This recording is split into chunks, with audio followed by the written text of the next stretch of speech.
ఇది చీనా చెట్లలో మజ్జిగ తెగులు అనే రోగం ఇలా వస్తుంది. ఈ కాయ పైన తెల్ల మచ్చలు, ఆకుపైన కాయపైన మొత్తం తోటంతా ఇలాగ మచ్చలు ఉంటుంది తెల్లగా. ఇక్కడ చూడండి తెల్ల మచ్చలు. సో దీనికి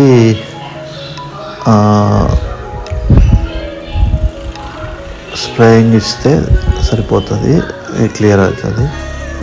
స్ప్రేయింగ్ వచ్చి అల్లిక, టాటా బహారు, రెడోమిల్ గోల్డ్ ఈ 3 కలిపి స్ప్రే చేసుకుంటే ఈ మజ్జిగ తెగులు అనేది క్లియర్ అవుతుంది. సో మొత్తం తోటంతా ఇలా వచ్చేస్తుంది తెల్లటి మచ్చలతో.